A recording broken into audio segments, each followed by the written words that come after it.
नमस्कार, आप देख रहे हैं बोलता हिमाचल। मैं हूं अर्नव और लेकर आया हूं देवभूमि हिमाचल से आज की बड़ी और महत्वपूर्ण खबरें। दोस्तों, रोजाना खबरों के लिए चैनल को सब्सक्राइब करें, वीडियो को लाइक और शेयर करें। कमेंट बॉक्स में अपने जिले का नाम हमें जरूर बताएं। वीडियो को अंत तक जरूर देखें। चलिए शुरू करते हैं आज का हिमाचल न्यूज बुलेटिन। सीएम बोले, सीबीएसई से संबद्ध स्कूलों के लिए चयनित शिक्षकों का मूल कैडर में अधिकार होंगे सुरक्षित। मुख्यमंत्री ठाकुर सुखविंदर सिंह सुक्खू ने शिक्षा विभाग को निर्देश दिए हैं कि सीबीएसई से संबद्ध स्कूलों के लिए चयनित शिक्षकों का उनके मूल कैडर में अधिकार सुरक्षित रखा जाए ताकि उनके पदोन्नति के अवसर प्रभावित न हो। मुख्यमंत्री ने शुक्रवार को उच्च स्तरीय बैठक की अध्यक्षता करते हुए सरकारी स्कूलों को सीबीएसई से संबद्ध करने की प्रक्रिया में तेजी लाने के निर्देश दिए। उन्होंने कहा कि आगामी शैक्षणिक सत्र से 140 सरकारी स्कूलों को सीबीएसई से संबद्ध किया जाएगा। पहले चरण में 99 स्कूलों को संबद्धता मिल चुकी है, जबकि शेष स्कूलों के लिए प्रक्रिया जारी है। मुख्यमंत्री ने इन सीबीएसई स्कूलों में प्रधानाचार्यों की नियुक्ति के लिए मौजूदा सेवा शर्तों में भी राहत प्रदान करने और शेष सेवा अवधि की अनिवार्यता को 3 वर्ष से घटाकर 2 वर्ष करने के निर्देश दिए। उन्होंने कहा कि सीबीएसई से संबद्ध स्कूलों का एक अलग लोगो और वर्दी यूनिफॉर्म कलर स्कीम होगी। राज्य सरकार की गुणवत्तापूर्ण शिक्षा के प्रति प्रतिबद्धता पर बल देते हुए मुख्यमंत्री ने कहा कि वे स्वयं इन संस्थानों में शैक्षणिक स्तर की प्रगति की निगरानी करेंगे। हिमाचल में 31 मई से पहले कराने होंगे निकाय चुनाव। 31 मार्च तक पूरी करनी होगी परिसीमन और आरक्षण प्रक्रिया। सुप्रीम कोर्ट ने हिमाचल प्रदेश में स्थानीय निकाय चुनावों की समय सीमा 30 अप्रैल से बढ़ाकर 31 मई कर दी है। शीर्ष अदालत ने परिसीमन और आरक्षण संबंधी प्रक्रिया पूरी करने के लिए भी 28 फरवरी की समय सीमा को 31 मार्च तक बढ़ाया। कोर्ट ने मानसूनी कठिनाइयों और पुनर्निर्माण कार्यों को ध्यान में रखते हुए ये राहत दी, लेकिन स्पष्ट किया कि अब कोई और विस्तार नहीं मिलेगा। शुक्रवार को प्रधान न्यायाधीश सूर्यकांत और जस्टिस जयमाल्या बागची की पीठ ने प्रधान सचिव द्वारा दायर याचिका पर संज्ञान लेते हुए पुनर्निर्माण कार्य, परिसीमन और आरक्षण को पूरा करने के लिए हाईकोर्ट द्वारा निर्धारित 28 फरवरी की समय सीमा को बढ़ाकर 31 मार्च कर दिया। हाईकोर्ट के आदेश में संशोधन करते हुए शीर्ष न्यायालय ने वर्षा प्रभावित राज्य में परिसीमन और अन्य पुनर्निर्माण कार्यों में सरकार और राज्य चुनाव आयोग को हो रही कठिनाइयों पर भी ध्यान दिया। केंद्र के खिलाफ अपमानजनक शब्दों के इस्तेमाल पर सर्वदलीय बैठक का भाजपा ने किया बहिष्कार। हिमाचल का राजस्व घाटा, अनुदान, आरडीजी बंद किए जाने पर प्रदेश कांग्रेस सरकार की ओर से बुलाई गई सर्वदलीय बैठक का भाजपा ने बहिष्कार कर दिया। केंद्र सरकार के खिलाफ अपमानजनक शब्दों का इस्तेमाल किए जाने के विरोध में नेता प्रतिपक्ष जयराम ठाकुर और भाजपा पार्टी प्रदेशाध्यक्ष राजीव बिंदल सहित अन्य भाजपा नेता बैठक छोड़कर बाहर निकल गए। बैठक के दौरान भाजपा प्रतिनिधि मंडल ने आपत्ति दर्ज कराई कि कुछ वक्ताओं ने केंद्र सरकार और प्रधानमंत्री के संदर्भ में अनुचित और आपत्तिजनक शब्दों का इस्तेमाल किया गया। भाजपा ने स्पष्ट कहा कि राजनीतिक मतभेद लोकतंत्र का हिस्सा हैं, लेकिन भाषा की मर्यादा और संस्थाओं के प्रति सम्मान बनाए रखना सभी दलों की जिम्मेदारी है। इसी विषय पर कड़ा विरोध दर्ज कराते हुए भाजपा प्रतिनिधि मंडल ने बैठक बीच में ही छोड़ दी। बिंदल ने कहा कि बैठक में भाजपा ने प्रदेश के व्यापक हित को ध्यान में रखते हुए अपना तथ्यात्मक और विस्तृत पक्ष रखा। सुप्रीम कोर्ट ने दिए आदेश, कहा 31 मई से पहले हर हाल में करवाने होंगे चुनाव। हिमाचल प्रदेश पंचायती राज और शहरी निकायों के चुनाव पर शुक्रवार को सुप्रीम कोर्ट ने स्थिति स्पष्ट कर दी है। सुप्रीम कोर्ट ने कहा कि 31 मई से पहले हर हाल में चुनाव करवाने होंगे। सुप्रीम कोर्ट ने कहा कि पुनर्सीमांकन के नाम पर संवैधानिक संस्थाओं के चुनाव को नहीं टाला जा सकता। मुख्य न्यायाधीश सूर्यकांत और न्यायाधीश जयमाल्या बागची की खंडपीठ ने यह फैसला सुनाया है। इससे पहले हिमाचल प्रदेश हाईकोर्ट ने 30 अप्रैल से पहले चुनाव करवाने के आदेश दिए थे। अब सुप्रीम कोर्ट ने सुक्खू सरकार को एक और महीने की राहत दी है। बता दें कि हिमाचल प्रदेश में पंचायत चुनाव को लेकर घमासान मचा हुआ है। 31 जनवरी को पंचायतों का कार्यकाल खत्म हो गया था। हिमाचल हाईकोर्ट ने 30 अप्रैल को चुनाव करवाने के आदेश दिए थे, लेकिन सरकार ने एलएसपी डालकर सुप्रीम कोर्ट में चुनौती दी थी। इससे पहले सुप्रीम कोर्ट में सुनवाई हुई थी और फिर आज के लिए भी सुनवाई तय की गई थी। अब सुप्रीम कोर्ट ने अपना फैसला सुना दिया है। सुप्रीम कोर्ट में दायर याचिका में हिमाचल प्रदेश सरकार ने कहा कि प्रदेश में हाल ही में भारी बारिश और आपदा के कारण नुकसान हुआ है। कई स्थानों पर बहाली का कार्य भी जारी है। सरकार का कहना है कि प्रदेश में आपदा प्रबंधन अधिनियम लागू है, इसलिए इस समय चुनाव कराना संभव नहीं है। सरकार ने ये भी तर्क दिया है कि आपदा प्रबंधन अधिनियम संसद द्वारा बनाया गया कानून है, जबकि पंचायती राज कानून राज्य विधानसभा का है। ऐसे में संसद का कानून प्राथमिकता रखता है। राज्य सरकार का कहना है कि हाईकोर्ट ने चुनाव कराने के लिए जो समय सीमा तय की है वो पर्याप्त नहीं है। चुनाव प्रक्रिया पूरी करने के लिए अधिक समय की जरूरत है। सरकार का ये भी कहना है कि इन सभी पहलुओं पर हाईकोर्ट ने पूरी तरह विचार नहीं किया। अब इस पूरे मामले पर अंतिम फैसला सुप्रीम कोर्ट की सुनवाई के बाद ही स्पष्ट होगा। हिमाचल में लॉटरी शुरू करने के लिए बनेगी कैबिनेट सब कमेटी। लॉटरी शुरू करने के लिए ग्रामीण विकास मंत्री अनिरुद्ध सिंह की अध्यक्षता में सब कमेटी बनेगी। ये हिमाचल प्रदेश राज्य लॉटरी विनियमन नियम 2026 का प्रारूप तैयार करेगी। तकनीकी शिक्षा मंत्री राजेश धर्माणी और सदस्य सचिव निदेशक कोष इसके सदस्य होंगे। बैठक में सीएम ने सभी मंत्रियों को अपने अपने विभागों में फिजूल खर्ची रोकने और संसाधन जुटाने के उपाय तलाशने को कहा। इसके अलावा चंबा जिले में डिजिटल विवि की स्थापना, महिला होमगार्ड वॉलेंटियर्स को 26 हफ्ते की मैटरनिटी लीव देने, इंदिरा गांधी सुख शिक्षा योजना में संशोधन को स्वीकृति देते हुए विधवाओं की बेटियों को राज्य के भीतर एवं बाहर के सरकारी संस्थानों में व्यावसायिक पाठ्यक्रमों की पढ़ाई के लिए वित्तीय सहायता देने का निर्णय लिया गया है। छात्रावास सुविधा उपलब्ध न होने की स्थिति में उन्हें 3000 रुपए प्रतिमाह दिए जाएंगे। कैबिनेट ने नगर निगमों और नगर निकायों की लंबे समय से किराए पर चल रही दुकानों के लिए लीज पॉलिसी बनाने का भी फैसला लिया। एचआरटीसी को जल्द मिलेंगी 297 नई इलेक्ट्रिक बसें, राज्य के 36 क्षेत्रों में ट्रायल की योजना। हिमाचल पथ परिवहन निगम एचआरटीसी के बेड़े में जल्द ही 297 नई इलेक्ट्रिक बसें शामिल होने जा रही हैं। निगम ने इन बसों की खरीद के लिए खरीद आदेश जारी कर दिया है और जल्द ही डिलीवरी प्रक्रिया शुरू होगी। निगम प्रबंधन के अनुसार अप्रैल 2026 तक बसों की आपूर्ति की जानी है। इन दिनों प्रदेश के 36 अलग अलग क्षेत्रों में इलेक्ट्रिक बस के ट्रायल की योजना है, ताकि भौगोलिक परिस्थितियों और मार्गों के अनुसार आवश्यक तकनीकी सुधार किए जा सकें। ट्रायल के दौरान प्राप्त अनुभवों के आधार पर कंपनी को आवश्यक दिशा निर्देश दिए जाएंगे, ताकि बसें हिमाचल की कठिन भौगोलिक परिस्थितियों के अनुरूप पूरी तरह अनुकूल बनाई जा सकें।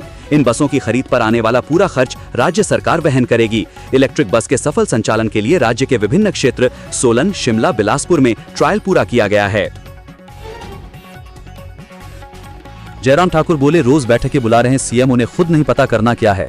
नेता प्रतिपक्ष जयराम ठाकुर ने कहा कि प्रदेश सरकार की ओर से बुलाई गई सर्वदलीय बैठक में केंद्र सरकार के ऊपर लगाए जा रहे आरोपों और सुक्खू सरकार के रवैये के चलते भाजपा ने बैठक का बहिष्कार किया और बीच बैठक से बाहर चले आए। कहा कि ये सरकार सिर्फ ओछी राजनीति कर रही है। सर्वदलीय बैठक में प्रेजेंटेशन के दौरान गुमराह करने वाले झूठे आंकड़े दिए जा रहे हैं, जो सिर्फ राजनीति से प्रेरित हैं। मुख्यमंत्री आए दिन बैठक पर बैठक बुला रहे हैं, लेकिन वो खुद कंफ्यूज हैं कि उन्हें करना क्या है।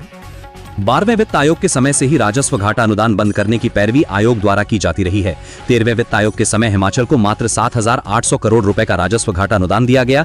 14वें वित्त आयोग में हिमाचल प्रदेश को 40,000 करोड़ से ज्यादा का राजस्व घाटा अनुदान मिला, जो प्रधानमंत्री नरेंद्र मोदी की सरकार में दिया गया। तब हिमाचल में कांग्रेस की सरकार थी। 15वें वित्त आयोग ने भी राजस्व घाटा अनुदान खत्म करने की वकालत की। कोविड जैसी महामारी के बीच राजस्व घाटा अनुदान मिला, लेकिन उसे टेम्पर्ड डाउन किया गया। हिमाचल में बंद नहीं होगी पुरानी पेंशन योजना और सब्सिडी, 1250 पदों पर निकलेगी सरकारी नौकरी। कठिन वित्तीय संकट से जूझ रही प्रदेश सरकार ने कर्मचारियों सहित आम जनता को राहत जारी रखने का निर्णय लिया है। मंत्रिमंडल ने वित्त सचिव देवेश कुमार की ओर से रविवार को प्रदेश की वित्तीय स्थिति पर दी प्रस्तुति में की गई सिफारिशों को नकार दिया है। सरकार ने पुरानी पेंशन योजना OPS को जारी रखने और यूनिवर्सल पेंशन स्कीम UPS को अपनाने से मना कर दिया है। मंत्रिमंडल ने सब्सिडी और विकास कार्य जारी रखने का निर्णय लिया। हिमकेयर, सहारा और अन्य योजनाओं को सरकार चलाती रहेगी। प्रदेश में विभिन्न विभागों में लगभग 1250 पद भरने की भी स्वीकृति दी गई। वीरवार को मुख्यमंत्री सुखविंदर सिंह सुक्खू की अध्यक्षता में हुई मंत्रिमंडल की बैठक में प्रदेश की आर्थिकी स्थिति को बेहतर करने के लिए संसाधन सृजन व खर्चों में कटौती के लिए मंत्रियों की सामूहिक जिम्मेदारी तय की गई।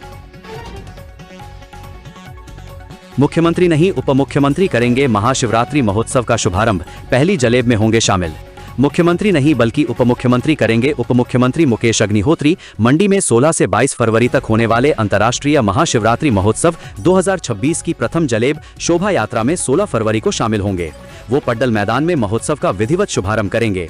इसी रात्रि वो ऐतिहासिक सेरी मंच पर महोत्सव की प्रथम सांस्कृतिक संध्या में मुख्य अतिथि के रूप में उपस्थित रहेंगे। हिमाचल प्रदेश के लोगों को सुप्रीम राहत, निजी भूमि पर सूखे गले खैर कटान पर रोक नहीं। सुप्रीम कोर्ट ने स्पष्ट किया कि हिमाचल प्रदेश में निजी भूमि पर सूखे, गिरे, फफूंदग्रस्त और सड़े हुए खैर के पेड़ों की कटाई पर प्रतिबंध नहीं है। मुख्य न्यायाधीश सूर्यकांत, जस्टिस जॉयमाल्या बागची और जस्टिस विपुल हेम पंचोली की पीठ ने वीरवार को ये टिप्पणी की। पीठ ने कहा कि वर्ष 1996 में राज्य के पहाड़ी क्षेत्रों में पेड़ों की कटाई पर लगाया प्रतिबंध पहले ही 16 फरवरी 2018 और 10 मई 2023 के आदेशों के जरिए संशोधित किया जा चुका है, जिनमें खैर के पेड़ों की कटाई की अनुमति दी गई थी। हिमाचल में महंगी होगी शराब, बाहरी वाहनों को देना होगा अधिक प्रवेश शुल्क, लॉटरी होगी शुरू। हिमाचल प्रदेश में शराब के ठेके महंगे नीलाम होंगे, इससे शराब महंगी हो सकती है। बाहरी राज्यों के वाहनों को हिमाचल आने पर अधिक प्रवेश शुल्क देना पड़ेगा। राज्य सरकार लॉटरी भी शुरू करेगी।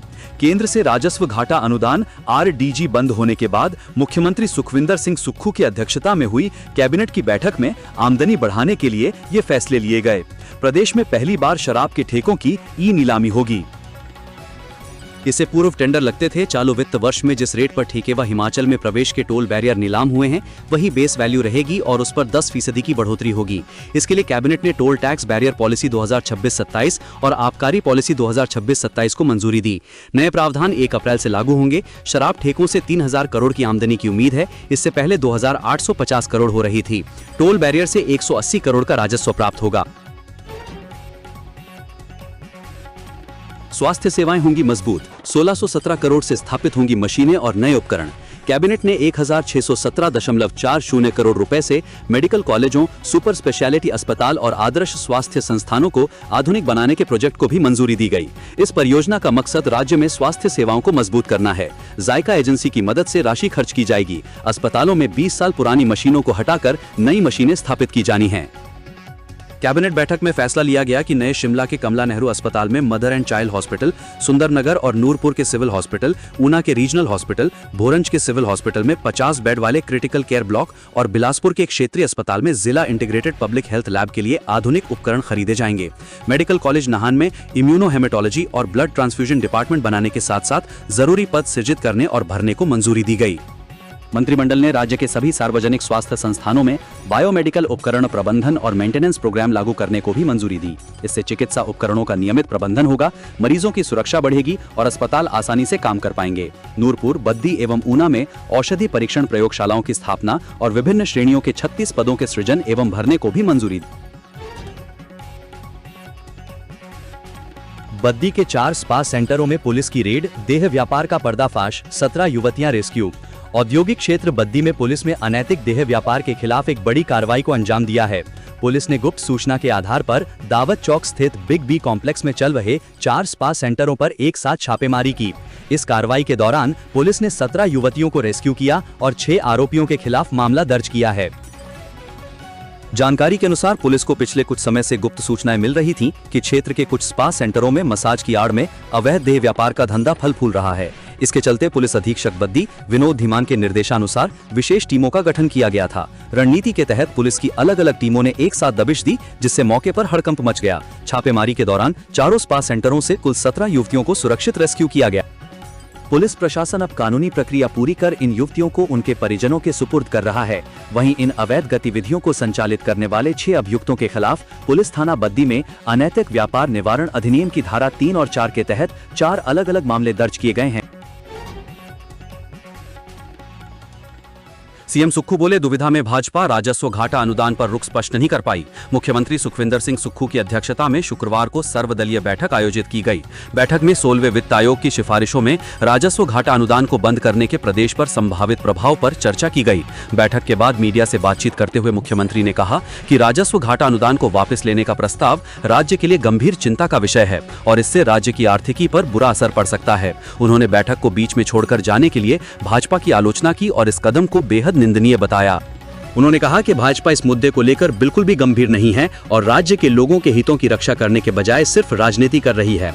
नेता प्रतिपक्ष जयराम ठाकुर का जिक्र करते हुए मुख्यमंत्री ने कहा कि न केवल कांग्रेस बल्कि CPIM, आम आदमी पार्टी और बहुजन समाज पार्टी ने भी राजस्व घाटा अनुदान को फिर से बहाल करने के लिए प्रधानमंत्री से मिलने की इच्छा जाहिर की है। उन्होंने कहा कि भाजपा प्रदेश के अधिकारों के लिए खड़ी होने को तैयार नहीं है। भाजपा नेता जनता के दबाव में बैठक में शामिल हुए और फिर बीच में ही छोड़कर चले गए।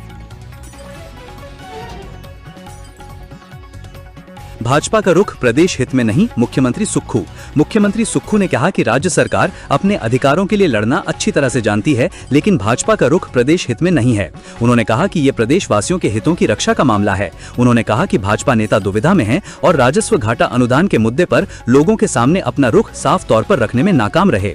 मुख्यमंत्री ने कहा कि भाजपा नेताओं को एहसास है कि केंद्र सरकार की ओर से राजस्व घाटा अनुदान वापस लेना सही कदम नहीं है, लेकिन उनमें रुख स्पष्ट करने की हिम्मत नहीं है। उन्होंने आरोप लगाया कि भाजपा कभी भी राज्य के लोगों के साथ खड़ी नहीं रही। 2023 की आपदा का जिक्र करते हुए उन्होंने कहा कि आपदा से प्रभावित परिवारों की मदद के लिए केंद्र सरकार से विशेष राहत पैकेज की मांग का प्रस्ताव पारित किया गया, लेकिन भाजपा सदस्यों ने सबसे पहले सदन से वॉकआउट कर लिया। प्रदेश की जनता भाजपा के हिमाचल विरोधी रवैये को देख रही है और उन्हें कभी माफ नहीं करेगी। मुख्यमंत्री ने कहा कि सरकारें आती जाती रहेंगी, लेकिन लोगों के अधिकारों की रक्षा सबसे जरूरी है। हिमाचल में तापमान बढ़ा, बागवानों की बढ़ी चिंता, फलों की पैदावार पर संकट के बादल। हिमाचल प्रदेश के अधिकांश हिस्सों में दिन का तापमान सामान्य से काफी ऊपर रहने से सुखद मौसम का एक और दौर देखने को मिल रहा है। मौसम विज्ञान केंद्र शिमला के अनुसार पिछले 24 घंटों के दौरान मौसम शुष्क रहा और कहीं भी वर्षा या हिमपात दर्ज नहीं किया गया। कृषि विशेषज्ञों का कहना है कि पौधों की जल्द सुप्तावस्था टूटने से क्षेत्र में पैदावार और फलों की गुणवत्ता पर प्रतिकूल प्रभाव पड़ सकता है। मौसम विज्ञान केंद्र के अनुसार कई केंद्रों पर रात का तापमान सामान्य से 2 से 5 डिग्री अधिक रहा, लेकिन न्यूनतम तापमान में कोई बड़ा बदलाव नहीं हुआ। वहीं अधिकांश स्थानों पर अधिकतम तापमान मौसमी औसत से 3 से 7 डिग्री तक अधिक बना रहा। दोस्तों, बोलता हिमाचल को सपोर्ट करने के लिए इस वीडियो को एक लाइक और कमेंट जरूर करें। साथ में चैनल को सब्सक्राइब करें। धन्यवाद। जय हिंद, जय भारत।